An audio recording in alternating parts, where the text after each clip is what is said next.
Yes, abalabi baffe aba Megatron tubabuuzaako mu ngeri ya njawulo. How you doing? Musibye mutya mugamba mutya abasizidde mawanga ag'Ebuwalabu bangambye Dubai bafunye kakuba.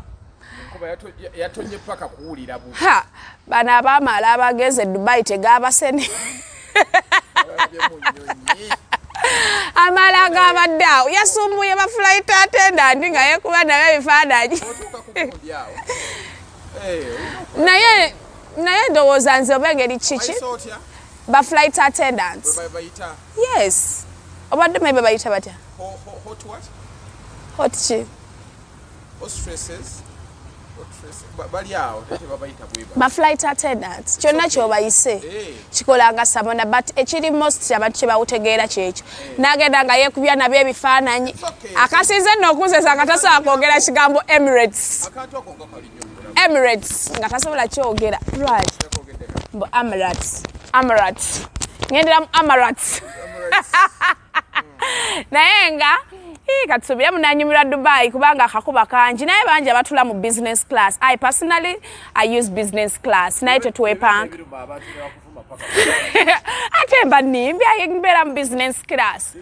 Omwana omuwala sukali oba oyinabera mu business class oba oyinabera mu bya ssente. So tubabuuzaako naye nga mukwano abateekamu ssente mu daily dose omulaba waneeno ku Megatron abe bannaffe aba Victoria University g'omuzadde ali mu kutulaba atwalayo omwana omuwandiise balina courses ez'enjawulo buli kimu awasiniya 4 owasiniya 6 mwenna ababeetaagira ddala ate mwe abasomesa bya bwereere.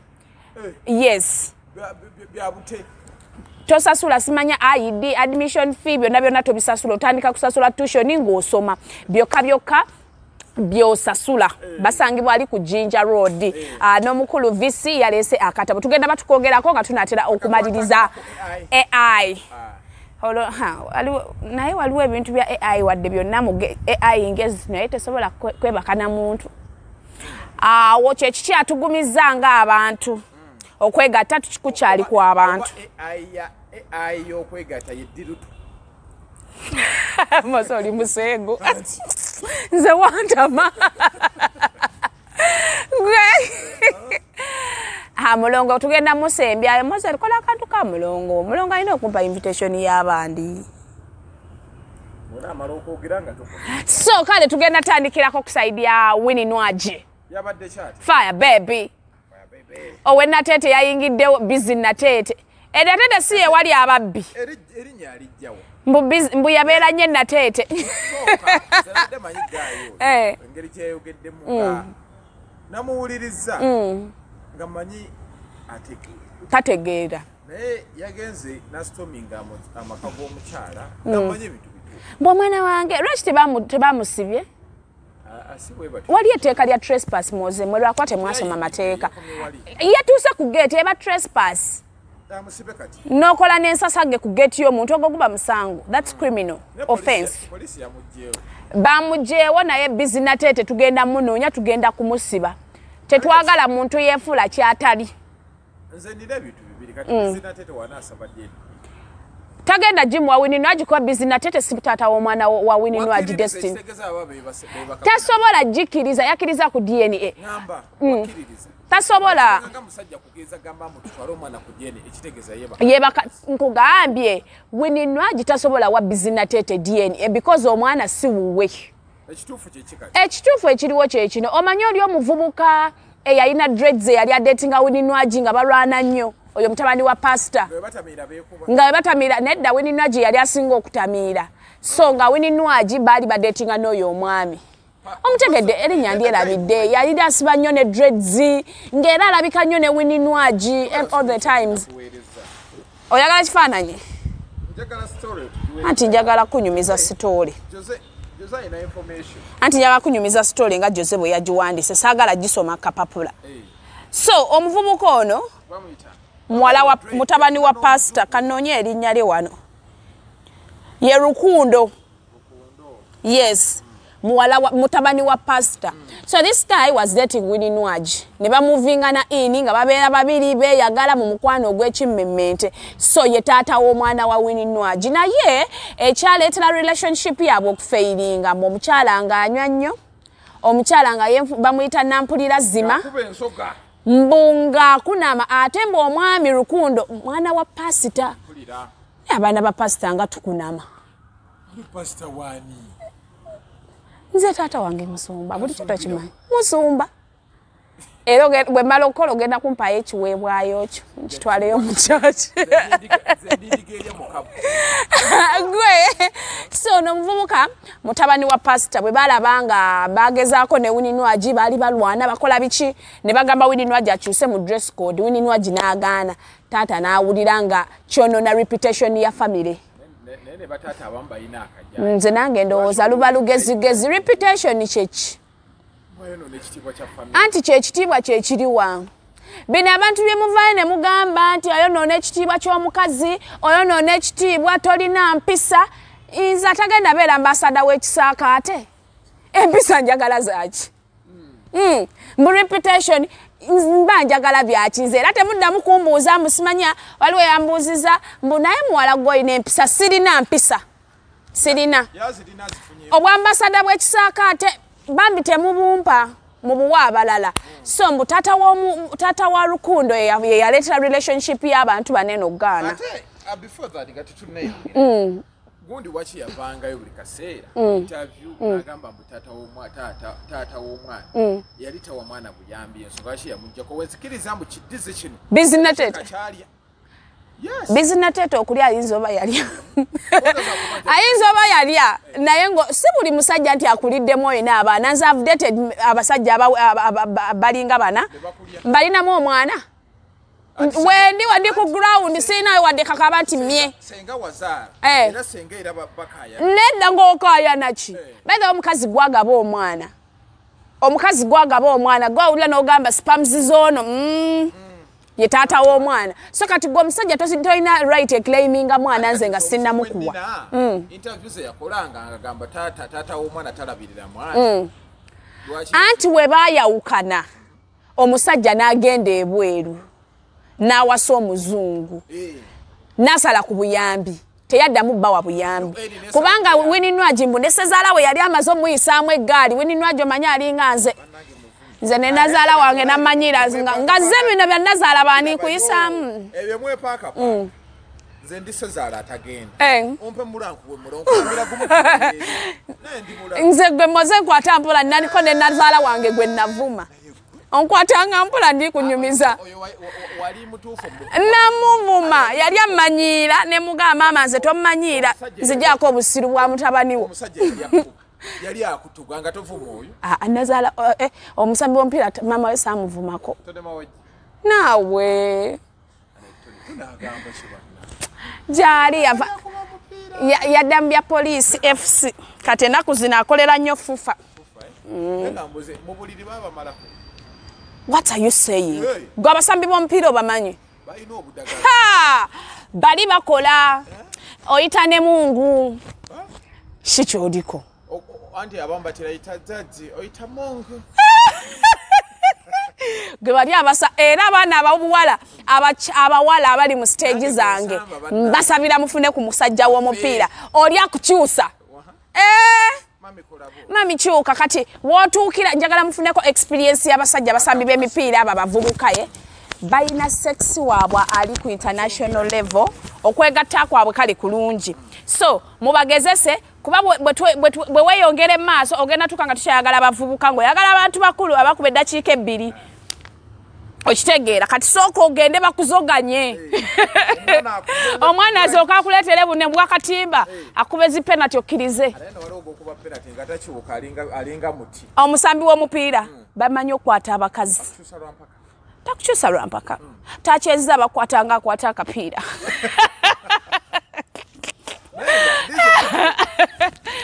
ebintu ebyo byakola si birungi nze ekyasinze nno n'okunyiiza kufulumya kayimba tonakawulirako fire baby tata baby ayagala kulaba destiny mpa ku mwana tata w'omwana banja mwana mbuya from Disney Tete naye Winnie Nwagi atomera kati odizina teta atiitinga enviiri nze banange ntandika nti okwagala omusajja atiitinga enviiri Winnie Nwagi naye yasuulamu okwebaka n'ekyo ekisajja kizolo nze sikoze mu nsobi ze nkoze saagaddeko omusajja asiiga tinti totegeera leero mwana n'amala okukulyamu ekya n'akola n'atiitinga kati Winnie Nwagi tumusonyiwirawo nti ayinza oba yatiitinga bamaze kweyagala omwagala n'akyuka osege oyinza okwagala omuntu ng'abadde ategeera ogenda okulaba ate afuusizza kati dizenatete yafuuka so tugenda nno mujje natete tumutwale ekibuye abeereko ekibuye yetekeko dizi kibuye dizi kitalya naye nga bannange oyo omwami naye Winnie Nwagi nze screenshot yeyo no naye ntiisizaamu yavuddeyo n'agamba ku Snapchat people are serious on drugs oba agamba dizina tete anywa enjaga simanyi people are seriously on drugs shit is real namala n'agamba anyway you don't dare call my line asking me stupid questions you won't like it honey just don't do your research or go home kati eno statement moze tuleseewa eya Winnie Nwagi bino ebyalukunda ate lwaki ayingirawo mu picture kisoboka kuba kati abawala abo walaba gundi we yali afaanira ng'ali lubuto lw'oyo omwana Winnie Nwagi yatasobola kwagala dizi wali yatasobola naye nze kyanyiziza ku dizi omwana omupasa omugagga zena ebibuzo bingi yamusangawa yes nedda alizo babesanga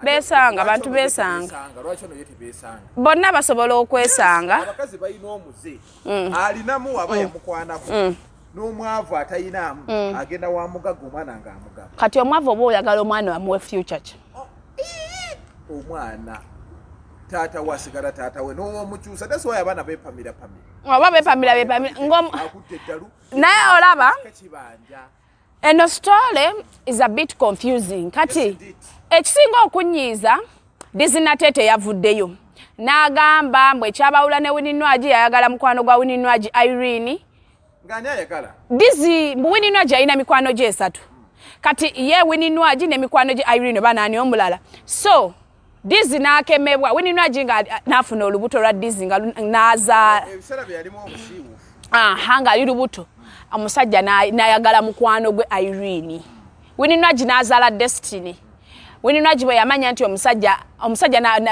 Winnie n'akigwamu nti omusajja we ayagala mukwano gwe Irene mbu n'agamba dizi gamba Irene aggyemu olubuto omwesonyiire ddala dizi n'agamba nze ndi mulokole ewaffe tetugyamu mbuto so Winnie Nwagi omwana we mbu yali awezezza omwaka gumu n'ekitundu n'asalawo n'amugamba bwe ŋŋenda ogenda kwerabira nze n'omwana dizi n'agaana okusalawo n'asigaza Irene naye mukama n'amuyamba n'azaala omwana bamuyita Desire yagamba naye wa dizi Destiny ne Desire Winnie Nwagi mbwe ekyasinga omutabula lyali bbuba lwa kuzaala mu mukwano gwe naye abasajja mubeeremuko ku magezi awoze we nakoyedde dizi nateete tosobola kwebakana bw'obanga story yo ntuufu oyagala otya mukwano gwa mukazi wo ate n'ovaayo n'okyogera ngo n'osimba amannyo gonna negeegatati yes kubanga yagasimbye ng'ag'olino tegeegatta agaliwo ag'oyo agadizi galimu eguuli yamanyafa mulimu abantu abansa lwaki abantu abamu balina obunyongo bwa chipmunks nga bulimu obulayini bakanyamatooke na lumonde n'amawogo basmati tebamusobola basmati waffe abalina amannya ag'okumu naye nga dizi alabika alina point lwakuba kati abantu bamujajize nedda naye si yenoonya gy'olina onoonyamu omwana Winnie Nwagi omulaba ku gundi gy'alina katewongo k'alina senga dizi talinaako gundi senga yavuddeyo dda ene ya sinapu yo njitiddemu eri nayo weeri eya lukundo naye eno nayo njitiddemu people are serious on drugs shit is real anyway you don't dare call my line asking me stupid questions you won't like it honey just don't do your research go home kati omwana Destiny nateete Mwana Destiny Natete. Oli waba ya mutu. Ano family name Natete. Kakati. Nze nine Nsonga sa. Nsonga ki? Ono kundi yakolanga ita. Ani? Nwagi. Ngagamba nti n'omwana we yamugamba toyina taata. Yamugamba. Taata tubafunye, taata tumufunye. Yayagala kubeera. Nze ndi side ya Winnie Nwagi. Sometimes abasajja baneno bamanyira no manyira. Mwate mumanyi Winnie Nwagi be yayitamu nakuzoyo omwana wo mutuusaawo. Abadde luddawa. Ayiwa mbu yamugulirawo bi mobile money n'agamba anoonya omwana. Omukazi yenna tosobola kuŋŋamba nti osobola failing at least yandigezezaako nafuna mukwano gwe nabanga muterako obusente bamugambe nti diza ataddeko sente. Abasajja bavaayo kati alaba Winnie Nwagi kuba Winnie Nwagi alaga nti ye agenda fa n'omusajja ku ky'omwana we. Yakalaba omwana. Ekibuuzo kugamba abambaga abalabye nti Winnie Nwagi avudde Winnie Nwagi yakavaayo. Winnie Nwagi avuddeyo ebbanga ddene ng'ayogera. Winnie Nwagi naye abadde ayogera ebintu ebitakwatagana. Nedda bibadde bikwatagana no abakazi baneeno ninzoba siri maama nga simanyi bwe kiwulikika naye nsobola okuyimirira ng'omukazi. Bano abasajja bazaala mu bakazi abaana ne bamala ne babasuulawo omukazi n'akuza omwana we mu bugubi kati agenda okukula sebo taata n'aleeta olutwe ng'ayagala bamulabirire kati taata oyo ayagala music. Natete is an artist by the way. Muyimbi genda ku YouTube olabo batayinayo ennyimba ze. Obadde omumanyi oba akamutegeera. Mbadde nakamutegeera nti azene music watulage nti naye celeb muyimbi. Naye Natete byonna bikoleze ngenda kuyambako Winnie Nwagi. Temugenda kumanyira bakazi mubazaalamu abaana ne musula moze tonjogeza bingi mpulira n'omukagunzi gwako ndi mulwadde w'amaaso. Nwagi ebintu byagamba gamba omwana mutayina taata abirekera ebintu ebyeki nedda katino kankubulire taata omusajja okuzaala mu mukazi tekitegeeza nti oli taata. There is a difference between a father and a daddy. Mulimu kale katukise mu lulimi olugonvugonvu. Waliwo enjawulo y'omusajja okwebakako n'omusajja ow'obuvunaanyizibwa. Omusajja n'omanya nti oli lubuto there and then natandikirawo obuvunaanyizibwa. Ne mbaamu noono n'ategeera nti oli lubuto nakakodujjamu n'olujjamu oba n'olusigaza ku mpaka n'atalabirira mwana. Kati ebintu ebyo biri bibiri. Osooka baka ku mukazi n'omufunisa olubuto naye tekikuwa gundi tekikuwa odasite fuuka taata wa mwana. Obeera taata w'omwana father oba olina obbanga okikoleredde. However mulimu abasajja nga baavu naye ng'era akwata akatono kaalina n'ayamba omwana. So toyambye mwana. Winnie Nwagi omwana wa mukuziza nalabye Destiny afunye ne kabeere ku kifuba. Gwe ng'ovaayo okirayiminga go taata w'omwana kuki kuza desire. Destiny muleka ina mama ne taata agenda mu another daddy nga bwe yagamba. Yamuwanga obuyambi we yafuuka star n'abugaana n'adduka n'omu. Alimba dizi. Lwaki ogamba mbu alimba? Lukunda aveeyo atugambe mbu. Lukundo bamuwase mu America. Anti nabo bakuwasa mu mabaguziba n'omwavu baguwasa. By the way, your family yoyo omuvubuka tibajja kuvaayo. Reason taata we musumba. It's okay. Naye era omwana balina reputation gye balina okukuuma. Bamanya ekituufu. Nedda moze tosobola kujja n'okirayiminga oli n'agamba nti nze bba wa Jeni. Nze Jeni nga sinagamba oyo bba wange okirayiminga otya. Bakazi mwebuza. You cannot claim a person nga takukirayiminze. Nedda nze vaayo ogambe nti yegwe bba wange wampasaawo. Wampasaawo. Emmoya yakaaba. Emmoya yakaaba ewaffe. Nengamba taata ebintu babirye. I'm single. Bw'oba tompasanga mba single. Sibuli ali mu makanti gwamanya naye nze kubuulidde bw'oba tompasangako tojjangako waffe ne bakunywamu sukali ne bagamba omuka atuuse. Toyina right and claiming. Who are you to claim me? Aveeyo atya. Mulimu ebintu bye mutayina lwanira. Winnie Nwagi bw'aba yagamba omusajja nti omwana wo teyeetaaga ono background noise. Ogenda kakasa buli omu. Omusajja bw'akwana osooka kuyita kyalo n'ogamba yankwanye nzikirize. Naye bw'aba ebigambo by'obisimbye ojja mukkiriza weka kyekyo. Winnie Nwagi bw'aba yagamba oli mwana wuwe kati mwene bwe mujja nti wange tebitukwatako. Agenda kuva Natete ngenda mutwala kabo nedde kabo wa bbeeyi. Mutwale dize kawempe. Brand White yakomyewo naye maama. Sente tewali. nedda nasose n'enkuma obuntu bulamu naye kye nnalabye kuba nabanoonyezaako sente tewali nkubuulire ate nno ye yafunye ebiri minene sente tewali abala abantu mumwogere okumukuba yeetaaga nga mbasoose n'amala omwezi gumu genda okola teri kiva teri mukka kati nkubuulira ebigambo bino ndayira sitya gwetya katonda sente tewali namukyekinzeeko nenyenyanyeenyamu ku mugagga nga bikoola bye bigwa mbu tukyeseetinga afuuse tukyeseetinga nti omugagga bwajja amateeka agafuga abasajja abagagga bwe batyo bwajja oba olina omunyenya nga bukyali olye zoolya namunyenyezaamu awo n'akakadde kaganye nti tukyasetinga ate kasi atandise setingi tugenda promotinga ebintu byaffe obimanyi biki ate nze sikolera bwereere nze bwe mba ngenda kukozesa omumwa gwange osooka guteeka mu parafiini sigenda kwogerera foundation nga tebannampa kyoja mimiro yes kubanga yo gogundi njajja ogenda naye twetaaga kyoja mimiro naye bwe kiba tekinnatuuka sisobola kwogera sente naziryako sente z'omugagga zo nalya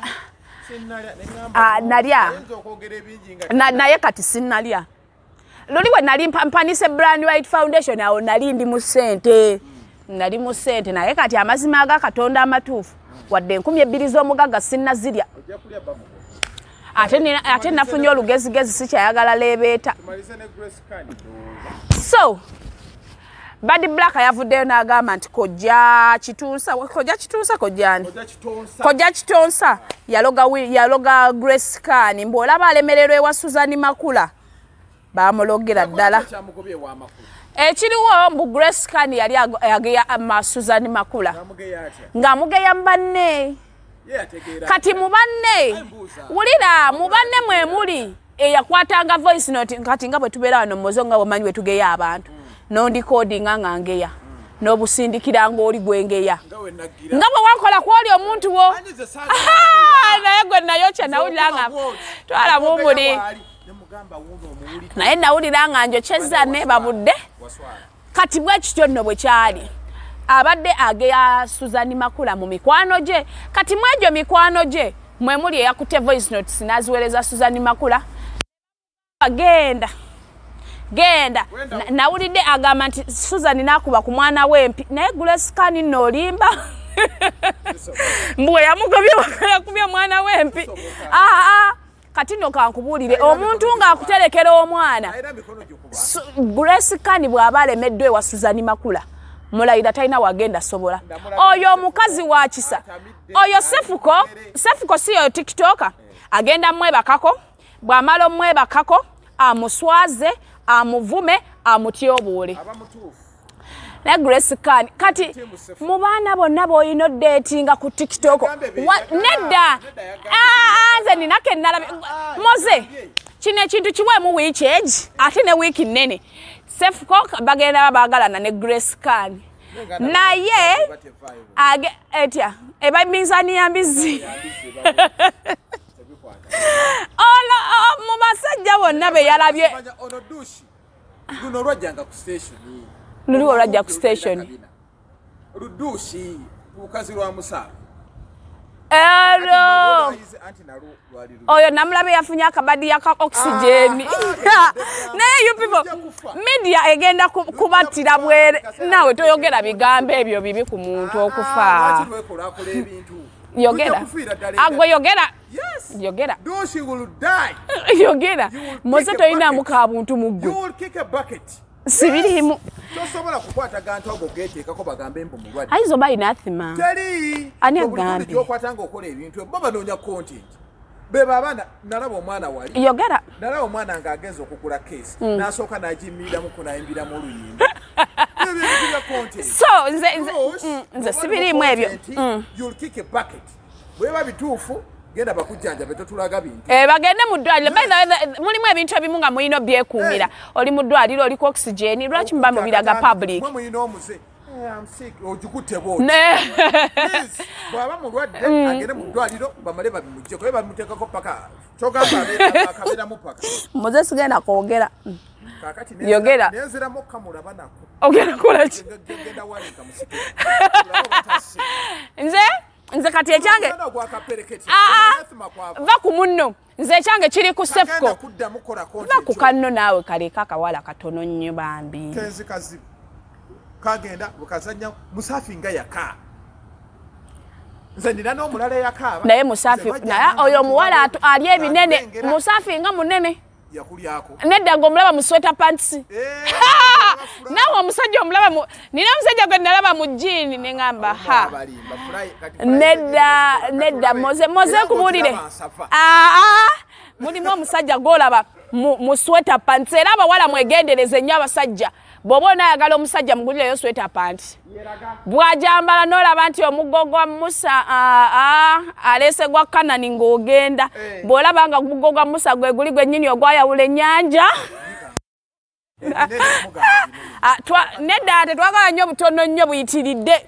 On behalf of abakyala tetwagala nnyo size ntono, twagala size ng'emalako. Naye mulimu abasajja nga alina akantu katini ng'abula kateekako socks. So, maze tuve ku ebyo. Nze ekisinga okunyiza ku Grace Can.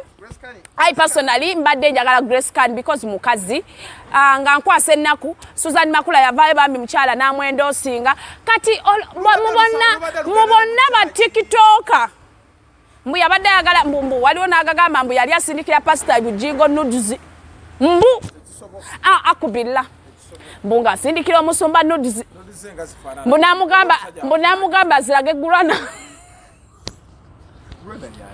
omwana we arabe ku mama we gwe ekyasiza okunnuma ng'omuwala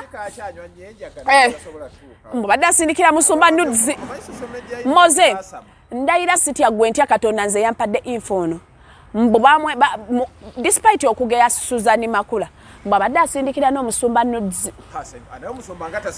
Musumba yakyogerako katuuti. Musumba yakyogerako lwakwati yayogera linnya. Abamusindikira Nudes yali oyo. Yali Grace Can ng'asindikira pasita Bugingo Nudes. Naye si kirungi. Zinyuma. Naye mulimu omukazi ki? Mukazi ki? Ezange nga zinyuma Mozese wanyana. Gwe. Mbombo Grace Can yali asindikira musumba Nudes. Ne Grace, nina negundi endala gye nawulidde. Ng'agamba simanya jubaduzinda sima yankulanga bulungi sima yankula biki why? Gundi Eddie Kenza aveyo amutwale mu rehab gye yatutte ffiye. Kubanze ekyasiza okunnuma. Yavudde n'afuna ono omuvubuka wa TikTok Zolo. Sefco. Nze ndaba ng'obwongo bwe butakwatagana. Obwa Sefco tebukwatagana. Wulira? Ati kye neewuunya. Grace Can alabye ono omusajja ono omulenzi sitawaawa. Ati kye kino kye nkugamba. Oyo omuvubuka nze manyi mbeera ku TikTok naye siri nnyo active on TikTok. So, Sefco yebaka n'abawala n'amala n'abatyoboola kati ne Grace Can n'obwa Grace Can bwe yeeyunze ku layini. Grace Can mukulu ku Sefco, right? Sefco talina mwana ono kale ayinza oba ayina naye nze ndowooza mu bonna ba TikToker be yandigenze kale teyandigenze wa Sefco Zolo yandigenze ewalala yandigenze wala naye Sefco nze neewunya n'abawala abeeyambulira Sefco. Otandika otya? Bane abakazi tebalina magezi. Ono n'amuswaza n'amwogerera ebyebulende bwe n'amwogera ekimuli munda.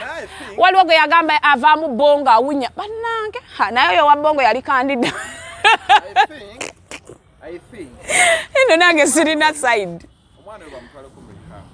ayitagenda terera Grace Kani yeetaaga rehab agudi kyayogedde kituufu amusonyi namulabye ne ku stage nga bayimba n'omulenzi w'omupya Sefuko mutojjako kayimba ka bebe kyokka nno ng'omusajja asinga n'omukazi otegeera nga ye ali soba omusajja yabadde ayambadde niigiina ono ayambadde kino ekintu kyenkoleramu night kyenyambadira ku night ekiro enviiri obutankonako ng'akisuddemu nga nno omusajja yayimba naye njagala nze kyensaba Sefuko amulye amale omulya amusuulewo ate making sure toyina kandida Sefuko ajja bikuvuma oli ati yamugamba mbu yalina bongo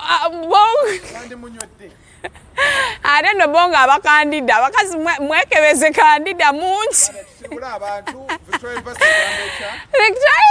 anange agenda obalabisa naye yomuvubuka namulaba nga ekyuma kye kya muzungu kya mudaaki tewamulaba nga anyenya bwati susuwe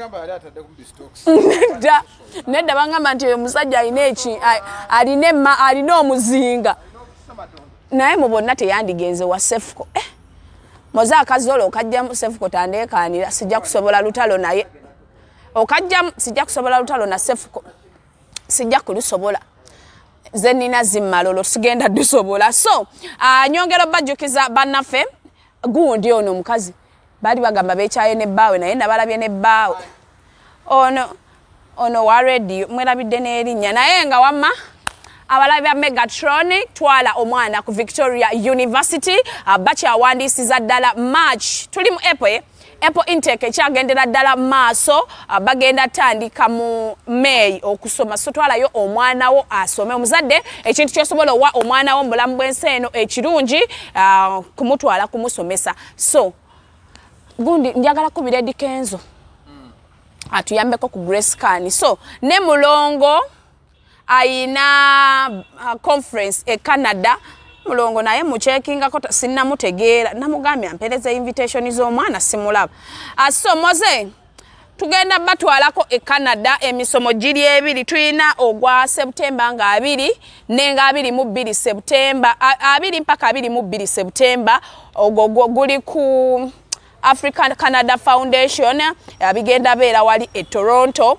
so sorry neya Global Youth Business Forum and Expo egenda nayo beera Toronto okwewandiisa kyangu nnyo gwayagala invitation kuba ku namba za mulongo enamba eri 0701 51 8000 abakubire osobola okwefunira invitation ogende e Canada okyuse obulamu bwo njagala goba ku mpapula za Moze ogende Canada okyuse obulamu bwange n'obubu